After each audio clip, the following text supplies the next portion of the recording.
Welcome back. It was a crime which pushed everything else off the front pages. 3 men, all known criminals, found shot dead in the Essex countryside. It was a cold-blooded, professional killing. The victims had many enemies, but which one wanted them executed?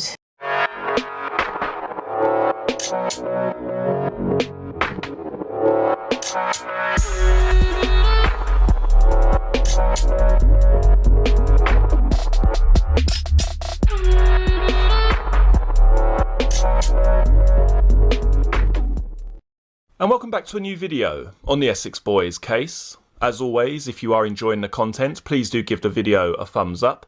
And if you're interested in the Essex Boys case, or simply true crime in general, don't forget to hit the subscribe button below. The following police statement was given by Kevin Tarbuck on the 14th of December 1995. He states the following: I'm the above described person and I reside at the address Overleaf. I work for Sutcliffe Industrial Services Limited, who at present have a contract at Hanningfield Water Treatment Works. When I finish work, I leave the site and turn right onto the A130 towards Southend. I've been working on that site for the past 5 weeks and have travelled along that road every evening during that period. At around 1940 hours on Wednesday the 6th of December 1995, I finished work and started my journey home. As I approached Rettendon along the A130, I had just passed White House Farm on the left-hand side and was approaching a small lane again on the left-hand side. As I got nearer to the lane, a white Ford Escort van emerged from the lane and turned left towards Rettendon in front of me. I only saw that it had one male person in it who was driving. The reason I remember this is that in pulling out in front of me it caused me to brake, and because it was icy and snowing I thought what an idiot he was. The vehicle then accelerated away from me. I followed, but by the time I had reached the Rettendon Turnpike roundabout, the van was nowhere to be seen. I would think the van was a D or E registration due to the style of the vehicle. I would not be able to identify the driver again. I would estimate the time that this happened would be around 1950 hours. At the time of the incident it was dark and snowing, I had my windscreen wipers on and my headlights, but in spite of these conditions visibility was fairly good. There was no other vehicle immediately in front of me nor behind me. If the van had waited for me to pass, he could have pulled out without affecting anybody. The vehicle was in my sight for about 15 seconds and the nearest I was to it was about 30 yards.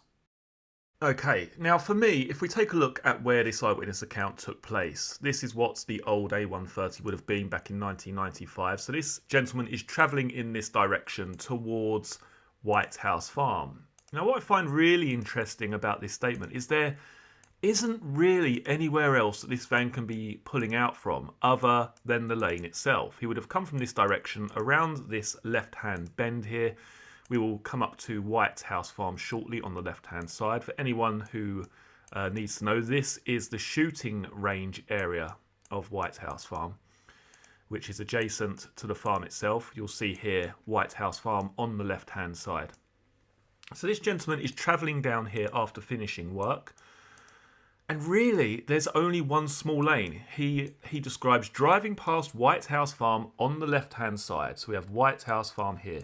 Shortly after the farm, there's a small lane on the left-hand side. Now, I can only think that this is the lane he's talking about. He's come around the corner here, and as you can see, this is the lane. This is the entrance lane down to Workhouse Lane where the Range Rover was discovered. So this gentleman has driven past White House Farm on the left-hand side and the escort van has pulled out of a lane on the left-hand side just past the farm. Now to me, it's either this lane here, which is most probable, or potentially, and I don't think this is the case, but could he be talking about this lane on the left-hand side just further up here? Now this lane, which we're coming to shortly, actually takes you up to Rettendon Hall. But I can't believe that he's talking about this particular lane here. For me, the way he's describing this is that he's left the treatment works, he's gone onto the A130, what was the old A130. He's travelled past White House Farm, and this escort van has pulled out of the lane in question, the lane where the Range Rover was. Now, what's particularly fascinating about this eyewitness account, from my perspective, is the way in which this man is driving, the manner in which this man is driving. Now, I know some people will probably think, okay, has this escort van turned down the lane, driven down to the bottom of the lane, and have, not witnessed a murder as such, but have witnessed the bodies in the Range Rover? It spooked him, he's driven out at high speed. To me, I don't think that's much of a realistic possibility. One, this individual did not go to the police as far as I'm aware, and this vehicle was not able to be traced. Basically, no one came forward to say, yeah, by the way, I was driving a white escort van, I drove out of the lane, I was there, at 10 to 8 on a Wednesday evening. As far as I'm aware, I've never come across a statement from anyone driving that white vehicle. So I think we can, pretty much cross that off the list. Now, many people will say this was a lover's lane, somewhere that your discerning dogger may attend or something of that nature. I don't know personally how busy that lane is in terms of that sort of, activity, or call it what you will. But I just don't think that's much of a possibility. Now, in my mind, if this was completely innocent, let's just say it's completely innocent. The only way that I can see this being a possibility, potentially, is if this guy has come from the Rettendon Turnpike direction. So actually he's travelling towards White House Farm from the opposite direction to this man who has left the treatment works. Potentially he's got lost, or he needs to turn around.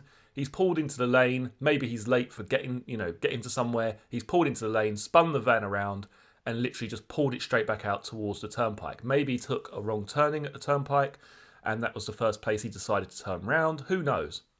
But I mean, really, that's the only, I guess, logical explanation I can come up with in terms of it being completely innocent, this sighting of the white escort van. Now, where this eyewitness account takes a more of a sinister turn is when we take a look at the version of events put forward by the supposed getaway driver that night, Darren Nichols. It's in the book Blogs 19 that he vividly recounts the following. Now, this is after the murder's taken place. He's waiting for Steele and Womes to get back into the vehicle, to the VW Passat that he's parked down Workhouse Lane. And by all accounts, the following happens. Mick told me to get going, and though my mind was elsewhere, my body somehow obeyed, putting the car into gear and moving off towards the main road. From then on, everything happened in slow motion. I saw the headlights, heard the screech of tyres, and braced myself for the impact. But it never came. Mick had grabbed the steering wheel at the last moment and wrenched it to one side, avoiding a crash by just a few inches. The other driver flashed his lights and swore at me out of his half-open window. I just pulled out onto the main road without looking. But I honestly didn't know where I was or what I was doing. I just sat there like a zombie. So interestingly here, we have Darren Nichols pretty much recalling word for word what this guy claims in his police statement. That his vehicle pulls out onto the main road, he's forced to slam his brakes on, this vehicle then speeds off towards the Rettendon Turnpike, which happens to be the very same direction that Darren Nichols claims that he drove that night, yet the vehicles are completely different. Darren Nichols claims he's driving a VW Passat, and this gentleman claims that he witnesses a white escort van exiting the lane. Now, in terms of passengers, in terms of occupants of that white escort van, I don't think we can put too much stock into that. It appears that this guy got a very, very brief look at the driver. So for all we know, there could well have been someone in the passenger seat, or even someone in the back of that escort van. But it's very, very bizarre. And I've always been hung up on this particular statement because he's giving us, almost as I say, a word-for-word recollection of a truthful event, but with different vehicles. It makes me wonder about this VW Passat. Supposedly there is a statement floating around of someone seeing the VW Passat parked on Meadow Road on the night of the murders, but could that have been just a vehicle that Darren Nichols saw that night and claimed that that's what he was driving, hoping, with the faint hope that someone would actually come forward and say, yeah, I saw a VW Passat, it was parked on Meadow Road. which would almost, I guess, validate his story. I think it's also worth remembering that there's not actually anything to really substantiate the claims put forward by Nichols that the VW Passat was driven on the evening of December the 6th. Now, by all accounts, that very vehicle had 4 different makes of tyre on that car, yet not one of those tread patterns was found entering or exiting Workhouse Lane. It's weird, it's so weird, this eyewitness account. The vision that I get in my mind when I'm trying to replay what I read there when looking at the statement of Kevin Tarbuck is someone who is trying to get away. Someone who's trying to speed away, get away from that crime scene. This isn't someone who simply accidentally pulls out in front of someone and drives off in a casual manner towards the Rettendon Turnpike. This is someone who has deliberately pulled out in front of this gentleman and sped off at high speed and basically lost him due to the speed that he is travelling. It's also worth remembering that Darren Nichols is one of the only individuals who claims to have been at the crime scene and directly or indirectly connected to these murders. Also worth remembering is that Darren Nichols was working on Wednesday the 6th of December 1995. And what did Darren Nichols do for a living? He was an electrician, an odd job man, a Bob the Builder type. And what vehicle would typically fit in with that kind of job? A white Ford Escort van. Is it beyond the realms of possibility for Darren Nichols to be driving his own work vehicle on the evening of December the 6th? Did Darren Nichols intentionally change the vehicle that he was driving that night just in case there were eyewitness accounts of a different passenger being seen alongside him on the night of December the 6th? Darren Nichols potentially didn't want to risk anyone coming forward and saying, yes, I saw a white Ford Escort van. The passenger had blonde hair. He was 70 years old. He was 20 years old. Something that's different to the narrative put forward by Darren Nichols in court. Is that why he used a vehicle that couldn't have possibly had any eyewitness accounts? Did he use the VW Passat as he saw that vehicle on Meadow Road, hoping that when he said that he was driving a VW Passat, someone may come forward and say, yes, I saw that vehicle close to the crime scene, but there won't be a ton of these eyewitness accounts of a VW Passat entering or exiting the crime scene because quite simply it didn't happen. It would also throw them off the scent of the real vehicle he was driving on the evening of the 6th.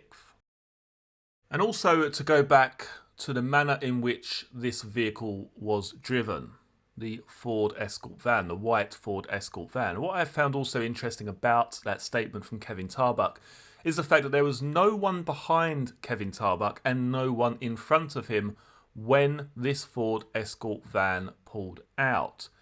To me, that tells me that someone who's not really thinking clearly, they're in an incredible rush, they need to get gone as soon as possible. Otherwise, why not simply pull out to the edge of the lane? You would see that one car's coming, there's nothing, no headlights at all coming from the other direction or behind that individual. Why not just literally wait a matter of 2 or 3 seconds and then pull out onto the main road? It's just such a bizarre coincidence that we have 3 individuals, Tucker, Tate and Rolfe, who are found dead down the bottom of that lane, and we have this white Escort van that just cannot get away quick enough.